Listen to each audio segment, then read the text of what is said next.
Welcome to this edition of 360, the video magazine of the Georgia-Cumberland Conference. Scripture is quite specific regarding our responsibility to serve others. Galatians 5:13 reads, "You, my brothers, were called to be free, but do not use your freedom to indulge the sinful nature. Rather, serve one another in love." And in Luke 22, verse 27, who is greater, the one who is at the table or the one who serves? Is it not the one who is at the table? But I am among you as one who serves. This edition of 360 shares stories of individuals in the Georgia-Cumberland Conference actively serving others and thus sharing God's grace. A group of ladies with women's ministries recently headed to Jellicoe, Tennessee for 10 days to work with God in shoes. What a fantastic way to make a difference in a community. They held a family fun day, engaged in specific community service projects, and offered a spa day just for ladies.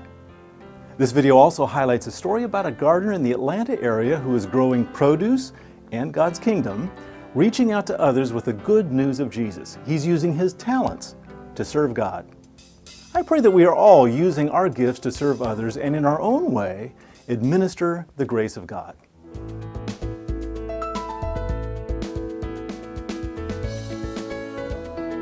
GASDA, Greater Atlanta Seventh-day Adventist Church, which owns this property, they've been real good about,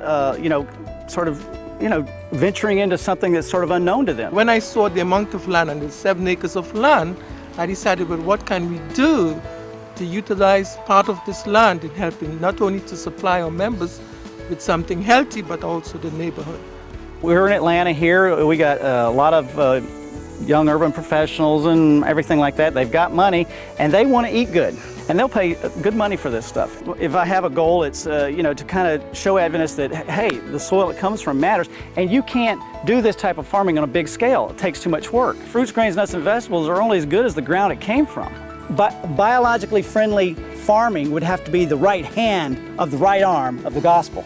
Agriculture goes with our health message. The benefits for the church are great public relations for in the community and at the market. When people say, "Oh, where's your farm?" I can say, "Well, it's part of the Seventh-day Adventist Church property, and here's where the farm is, and here's where the church is. You can come out and visit the farm anytime, and the church on Wednesdays and Sabbaths, you're welcome to come and fellowship." And we have a health message, and now we have a farm to go with that health message, and that's the benefits for the church. Selling it at market like this, or selling it to your church members via a CSA. You could do a church CSA, but doing that way, it makes the farm economically sustainable.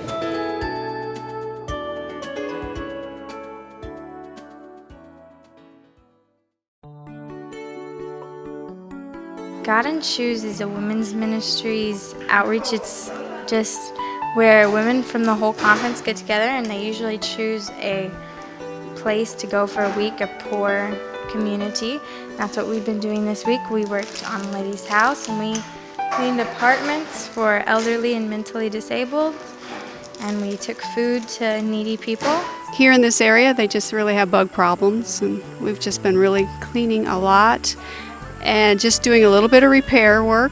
What I like about it, the people are going to be comfortable with women going into the homes, but once they get to know them, then there are some projects that maybe guys can help out. So I guess the ideal is what happened this time, when the women get to meet the people, and then if there's a project, then I can come after they're already comfortable. So. This is the only water she has, is a kitchen faucet, and it has just one handle. The other one doesn't work. This is her little kitchen area here, and as you can see, she has no bathroom. So she has a commode that we have tried to give her a nice little bathroom area. It's right next to the table, but this is what she has. She's got the little bucket out here that she puts under it during the night, and then she has an outhouse that she uses during the day. And this is the extent of her life. She has these 3 rooms. This is God's work. These are God's people. We're helping to see the joy on their face. It's just a rewarding thing for us to help other people.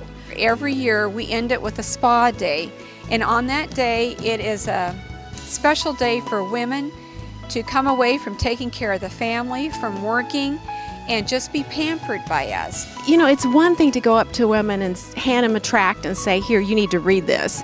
And it's another thing to say, why don't you come join us for a really fun time? Come be pampered. You work so hard, and come get a manicure, come get a back massage, get a free, and it's all free.